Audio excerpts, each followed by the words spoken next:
Tem muita coisa na Bíblia que a gente lê, mas não percebe a profundidade, e essa é uma delas. Por que Jesus, o Salvador do mundo, seria chamado de noivo? Não parece meio estranho? E se eu te dissesse que por trás dessa metáfora existe um plano tão detalhado, tão poderoso, que revela não só o amor de Deus, mas o que está prestes a acontecer no mundo espiritual? Pois é, essa revelação não é popular, não aparece nos discursos prontos de domingo, mas muda completamente a forma como você enxerga a sua fé. A maioria das pessoas nunca parou para pensar no que significa ser a noiva de Cristo. Parece poético, bonito até, mas e se for algo muito mais sério do que parece? A linguagem do casamento nas Escrituras Sagradas não é simbólica por acaso. Ela é profética, estratégica, divina. Jesus não usava palavras aleatórias. Cada detalhe carrega uma mensagem, e essa metáfora do casamento revela um amor tão comprometido, tão intencional, que chega a confrontar nossa forma de viver o cristianismo. O problema é que muita gente está distraída, esperando pelo noivo, mas sem azeite na lamparina. Outros estão na festa errada, achando que vão ouvir o som da trombeta e ser levados por Jesus, mas nunca entenderam o que significa estar preparado. E aqui mora o perigo, porque a promessa do noivo não falha, mas a preparação da noiva depende de nós. A boa notícia: você está prestes a entender tudo isso de um jeito que talvez nunca tenha ouvido antes. Se você já se perguntou o que significa esse casamento espiritual com Cristo, por que ele foi embora prometendo voltar, e o que você tem a ver com tudo isso, então esse conteúdo foi feito para você. Prepare-se para mergulhar em um conhecimento profundo, revelador e, acima de tudo, transformador. Não é só sobre teologia, é sobre vida real. E pode apostar, depois disso, você nunca mais vai ler a Bíblia da mesma forma.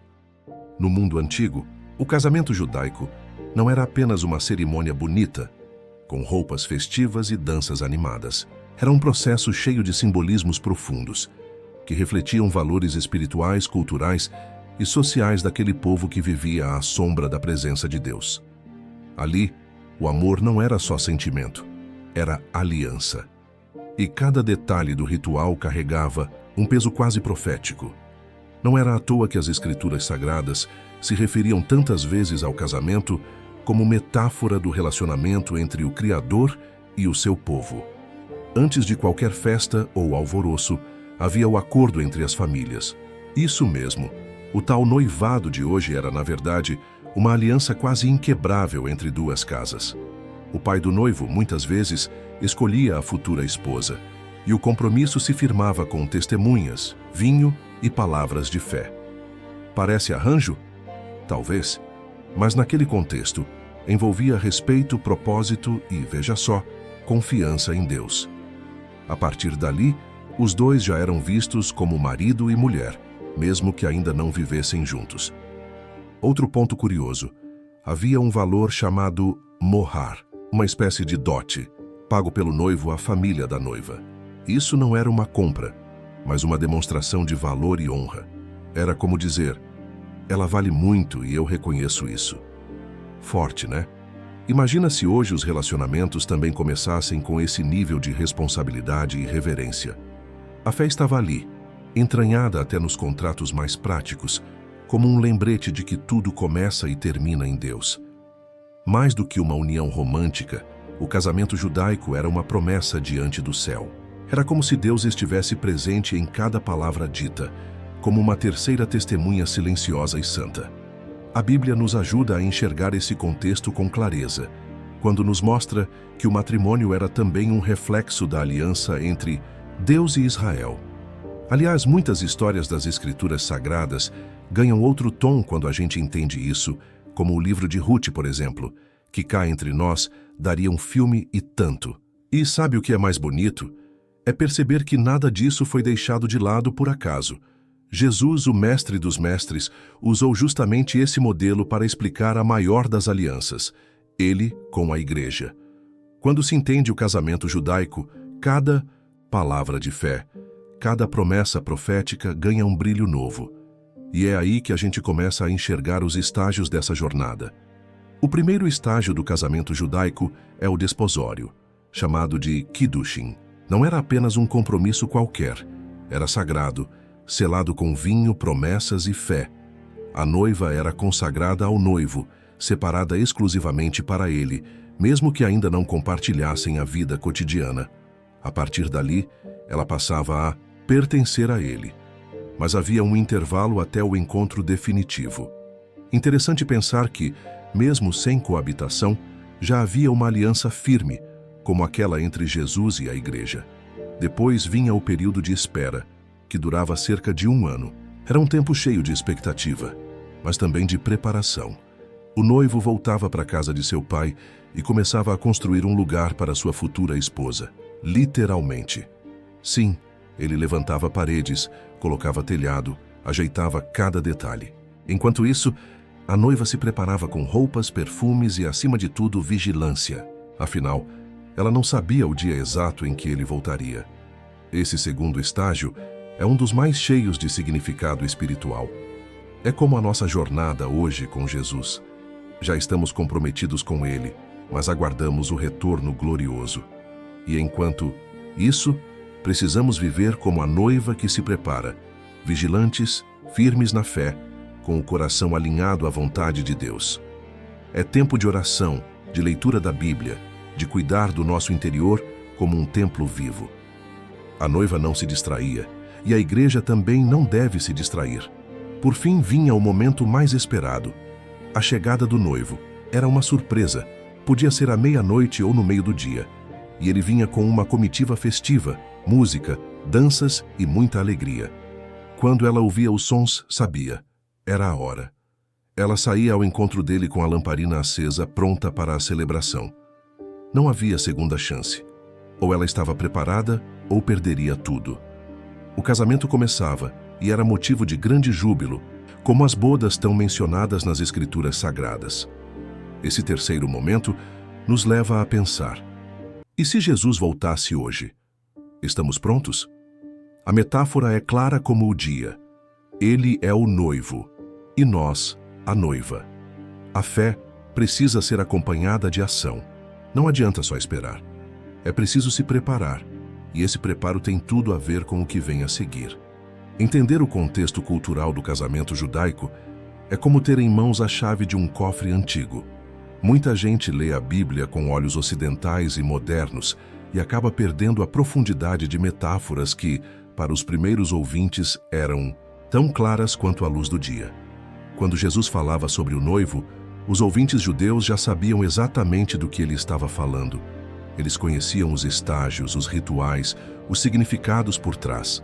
Nada era aleatório. Tudo tinha propósito. Pensa comigo, se hoje alguém fala ele jogou a toalha, a gente entende que desistiu. Agora imagina alguém daqui 1000 anos tentando entender essa expressão sem o contexto. É mais ou menos isso que acontece quando ignoramos o pano de fundo cultural da Bíblia. Deus, em sua sabedoria, usou a cultura da época para comunicar verdades eternas. E essa comunicação foi moldada por expressões que faziam sentido ali, como o casamento, o vinho, as vestes brancas, o noivo que vem. A metáfora do noivo e da noiva não é romântica apenas por ser bonita. Ela é poderosa, porque transmite verdades espirituais que mudam a forma como a gente enxerga a nossa jornada com Deus. Quando Jesus falava da vinda repentina do noivo, ele estava fazendo um paralelo direto com algo que os discípulos viam acontecer, nas vilas e nas ruas. Era como se dissesse: vocês sabem como isso funciona, então se preparem do mesmo jeito. Forte, né? Essa relevância cultural também nos ensina a ler a Bíblia com mais profundidade e respeito.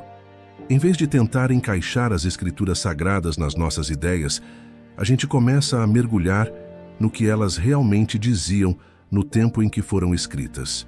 E olha, isso muda tudo.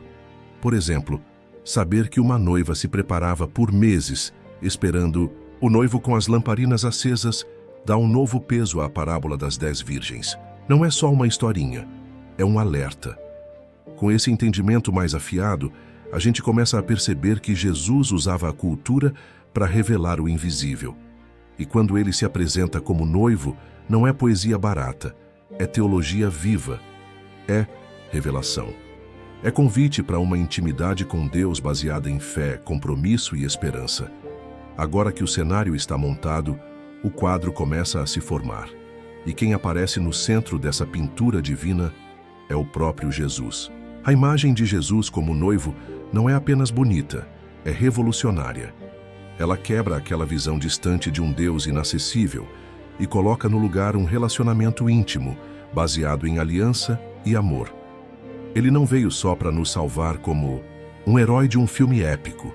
Ele veio para nos unir a Ele de maneira profunda, eterna, apaixonada. Quando a Bíblia fala que somos a noiva, está dizendo: você é escolhida, desejada, separada. Isso muda tudo. Na prática, isso nos mostra que fé não é só acreditar, é se comprometer. Não é um contrato impessoal, mas uma relação com base na confiança, fidelidade e no desejo de estar junto. Imagina um noivo construindo a casa dia após dia, pensando nos detalhes, nos aromas, nas flores preferidas da noiva. É assim que Jesus age. João 14 deixa isso claríssimo. Ele foi preparar lugar. E essa preparação não é coletiva, é pessoal. Essa imagem se estende. A igreja, enquanto corpo, é chamada a refletir essa postura de espera ativa. A noiva, nas tradições judaicas, se purificava, cuidava da aparência, mantinha o óleo da lamparina cheio, sempre alerta. Hoje, isso se traduz em oração constante, leitura da Bíblia, vida em comunidade, serviço ao próximo. Exemplos práticos: participar de um grupo de discipulado, servir em ações sociais, cuidar de quem ninguém quer cuidar. Isso é viver como noiva. Outro ponto fundamental é o senso de identidade. Quando alguém entende que é parte da noiva de Cristo, passa a se ver com os olhos do céu, não como alguém qualquer, mas como alguém por quem Deus se entregou. E isso transforma. Dá força para resistir à tentação, coragem para seguir em frente, esperança para continuar esperando, mesmo quando parece que o noivo está demorando. A Bíblia é clara: ele virá. E virá como um noivo que volta para buscar quem ama. Esse vínculo entre Jesus e a igreja é mais do que simbólico. É profético, poderoso e vivo. Ele não está apenas no passado, mas aponta para o futuro que se aproxima. E é justamente no modelo do casamento judaico que tudo isso começa a se encaixar como peças de um quebra-cabeça divino. Vamos conectar agora cada parte dessa jornada com os textos bíblicos que revelam essa verdade com ainda mais clareza. O compromisso espiritual entre Jesus e a igreja é descrito de maneira belíssima por Paulo em 2 Coríntios 11, 2. Ele diz que nos apresentou a Cristo como uma virgem pura, prometida em casamento. Isso é muito mais do que uma figura de linguagem. É uma afirmação direta de que existe uma aliança, firmada não com ouro, mas com o sangue do Cordeiro. Assim como, no desposório judaico, o noivo já considera a noiva como sua. Ou seja, mesmo antes da celebração final, a união já é real aos olhos de Deus. João 14, 2, 3 é um dos trechos mais íntimos e esperançosos das Escrituras Sagradas. Jesus diz: na casa de meu Pai há muitas moradas. Vou preparar-vos lugar. Essa é uma das declarações mais nítidas do segundo estágio do casamento judaico. O noivo volta para a casa do Pai e começa a trabalhar em silêncio pacientemente. Imagina isso, o Criador dos céus e da terra, trabalhando com zelo por você. É para encher o coração de fé, mesmo nos dias mais escuros. A promessa do retorno de Jesus é comparada à chegada repentina do noivo na noite da celebração. Em Mateus 25, 1-13, as 10 virgens esperavam. Algumas estavam preparadas, outras distraídas. O texto é claro: nem todas entraram. E em 1 Tessalonicenses 4, 16, 17, Paulo reforça que o noivo virá com alarido, trombeta, glória, e aqueles que estiverem prontos subirão ao seu encontro. Não dá para esperar o último segundo. O preparo é diário, constante. É para quem vive com a lamparina cheia de fé. As bodas do Cordeiro, em Apocalipse 19, 7, 9, representam o clímax dessa história. De amor eterno. A noiva, agora pura e adornada, encontra-se com o noivo em uma festa que transcende qualquer casamento humano. É o início da eternidade juntos. E note, ali está escrito que as vestes da noiva são os atos justos dos santos, ou seja, a nossa fidelidade, nossa vida de santidade, nossa resposta ao amor de Jesus fazem parte da preparação. Tudo importa. Essas etapas, do compromisso à consumação, não são só proféticas, são também práticas. Elas nos ensinam a viver com propósito, a buscar santidade e a esperar com esperança ativa. O casamento judaico, longe de ser apenas um ritual antigo, se revela como um espelho do plano divino. E quando olhamos para esse espelho com os olhos da fé, começamos a enxergar a profundidade profética dessa metáfora em toda a Bíblia. Jesus não desperdiçava palavras. Cada vez que ele usava parábolas, estava descortinando realidades espirituais por meio de histórias do cotidiano. Quando escolheu usar o casamento como metáfora, estava fazendo muito mais do que enfeitar. Seu discurso estava revelando uma verdade profética. Ele sabia que aquela imagem tocaria o coração do povo, pois o casamento era uma das instituições mais sagradas entre os judeus. E, ao mesmo tempo, estava apontando para algo eterno. A metáfora do noivo e da noiva tem camadas. Na superfície, parece poética, mas no fundo é uma bomba profética que revela o plano redentor de Deus com riqueza de detalhes. Cada elemento tem um papel. O noivo que parte, a noiva que espera, as lamparinas, os convidados, o banquete. Tudo representa uma parte da história divina. Não é exagero dizer que entender essa metáfora é como encontrar um mapa profético dentro das Escrituras Sagradas. E é interessante observar que Jesus usava parábolas não apenas para ensinar, mas também para filtrar. Quem quisesse apenas ouvir uma historinha, ouvia. Mas quem buscava a verdade com fé, encontrava revelação. As parábolas eram como véus, protegiam o tesouro e, ao mesmo tempo, testavam o coração. É por isso que, até hoje, muita gente lê a Bíblia, mas não enxerga. A diferença está no olhar e no desejo sincero de encontrar o noivo. Além disso, o uso da metáfora do casamento é uma prova da intenção de Deus em estabelecer um relacionamento e não uma religião fria e distante. Ele não nos quer como servos inseguros, mas como uma noiva amada, desejada, preparada. E é aqui que a coisa muda de figura. Ao percebermos que não somos apenas espectadores, mas participantes ativos dessa história, passamos a viver com um senso de missão. E missão, meu amigo, não é peso, é privilégio. Com isso em mente, a gente começa a conectar os pontos e as peças começam a se encaixar. Mas para entender a profundidade dessa metáfora, precisamos voltar ainda mais no tempo, aos textos do Antigo Testamento. Porque sim, a figura do noivo já estava ali, plantada como uma semente nos livros dos profetas, esperando o tempo certo para florescer em Jesus.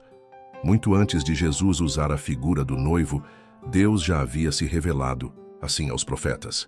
Em Isaías 54:5 ele diz: Teu Criador é o teu marido. Olha isso, o Deus Todo-Poderoso, o mesmo que abriu o mar e fez o céu com as mãos, se apresenta como alguém que deseja intimidade, aliança e compromisso. Ele não se limita a ser Senhor, ele quer ser parceiro, companheiro, esposo.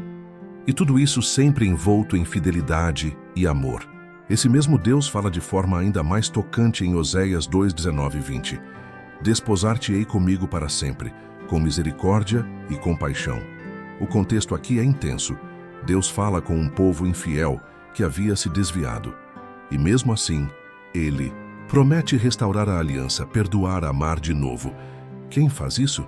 Só alguém que ama de verdade. Esse trecho mostra que a fidelidade de Deus não depende do nosso desempenho, mas da sua essência. Ele é amor. Esses textos do Antigo Testamento mostram que o plano de Deus sempre foi relacional. Não é uma ideia nova do Novo Testamento. Deus sempre quis estar perto, sempre buscou o coração do seu povo. A metáfora do casamento aparece aqui como uma linguagem de esperança, especialmente em tempos de queda e afastamento. Ele não quer nos descartar, mas nos reconciliar. Ele quer restaurar, curar recomeçar. E isso é poderoso demais quando a gente aplica à vida pessoal. Quantas vezes a gente falha, se afasta, se esfria na fé? Mas a Bíblia, com a autoridade das Escrituras Sagradas, nos garante que Deus continua estendendo a mão. Ele nos chama de volta com amor. Exemplo prático: se você sente que se afastou, comece com passos simples. Leia Oséias do começo ao fim. Faça uma oração sincera. Volte para a presença com o coração quebrantado. Deus está esperando. Essas passagens são como pontes entre os tempos. Elas ligam o Antigo ao Novo Testamento e mostram que a história de amor entre Deus e seu povo sempre esteve em andamento. E essa história continua viva nas palavras de Jesus, especialmente quando ele conta parábolas que reforçam esse mesmo compromisso. Uma delas, inclusive, é uma das mais conhecidas e carrega um ensinamento profundo para quem está esperando o noivo. A parábola das 10 virgens, contada por Jesus em Mateus 25, é daquelas que sacodem a alma. Ela é simples na forma, mas profunda no significado. 10 virgens esperando o noivo, todas com lamparinas, mas só 5 com óleo suficiente. Parece detalhe, mas é aí que mora o ensinamento. Jesus não está falando de uma festa qualquer. Ele está falando da sua volta e sobre quem estará pronto para encontrá-lo. A Bíblia mais uma vez nos alerta com amor e urgência. O óleo nessa parábola representa algo que não pode ser emprestado: a fé vivida, o relacionamento com Deus, a intimidade com Jesus. Não tem como pegar emprestado a santidade de outro, a fé de outro, o tempo de oração de outro. Cada um precisa ter sua reserva própria, abastecida diariamente. É igual a uma bateria de celular. Se não carregar, uma hora apaga. E não adianta correr na última hora. A porta se fecha. As Escrituras Sagradas são claras sobre isso. Mais impressionante é que todas estavam esperando. Todas queriam participar das bodas. Todas pareciam preparadas. Ou seja, aparência não garante prontidão. Isso é forte. A vigilância exigida por Jesus não é baseada em ansiedade, mas em constância. Praticamente, manter-se firme na fé, cultivar tempo com Deus, meditar na Bíblia, manter comunhão com o corpo de Cristo. Essas coisas são como o óleo, silenciosas, mas essenciais. E veja que o noivo demora. Jesus deixa claro que o tempo da espera pode ser longo. E é aí que muitos relaxam, distraem-se, adormecem espiritualmente. Mas o chamado é claro: vigiai, pois, porque não sabeis o dia nem a hora. Esse chamado à vigilância é um dos maiores atos de amor de Deus. Ele nos avisa antes, ele nos dá tempo, ele nos entrega as instruções. Mas a decisão de estar pronto é nossa, e o tempo de se preparar é agora. Essa parábola nos deixa num ponto de reflexão profunda, e é impossível ignorar a responsabilidade que ela nos traz, mas ao mesmo tempo, ela aquece o coração com esperança. O noivo virá. E para aqueles que tiverem suas lamparinas acesas, haverá festa, celebração, eternidade. E é exatamente aí que a metáfora do casamento alcança sua expressão máxima. No significado espiritual que ela carrega sobre amor, fidelidade e esperança. O casamento, como metáfora espiritual, revela o tipo de relacionamento que Deus deseja com cada um de nós. Íntimo, profundo, baseado em amor e fidelidade. Jesus, o noivo, não veio para nos impor uma religião, mas para nos convidar a viver uma aliança de entrega e confiança. A igreja, representando cada fiel, é chamada a se preparar como uma noiva, não por medo, mas por amor. Afinal, quem ama se prepara com zelo, com fé, com alegria. Esse amor de Cristo pela igreja é algo que ultrapassa nossa lógica. Ele nos ama mesmo quando falhamos, mesmo quando nos esquecemos dele. É um amor que não busca troca, mas transformação. E isso muda tudo. Saber que somos amados dessa forma traz segurança, identidade e propósito. É como andar pela vida com a certeza de que não estamos sozinhos. Temos um Deus que nos escolheu, nos lavou e nos chama de sua noiva. E aqui entra o chamado à santidade. Se estamos nos preparando para o casamento com o Filho de Deus, precisamos viver de forma que reflita esse compromisso. Não dá para viver de qualquer jeito. A Bíblia, com sua sabedoria eterna, nos ensina que a santidade não é um peso, mas uma resposta amorosa à graça recebida. Exemplo prático: reserve um tempo diário para a oração, elimine hábitos que te afastam de Jesus e fortaleça sua fé com a leitura das Escrituras Sagradas. A metáfora também nos enche de esperança. Ela aponta para a segunda vinda de Jesus como algo glorioso, desejável, triunfante. Imagine o dia em que o noivo virá buscar a igreja, não como um juiz severo, mas como um amante apaixonado que vem cumprir a promessa feita. Essa esperança deve nos motivar todos os dias, como uma noiva que marca os dias no calendário, esperando com o coração acelerado pela chegada do grande momento. E essa expectativa muda a forma como vivemos hoje. Quando sabemos que há um casamento marcado no céu, nossas prioridades mudam.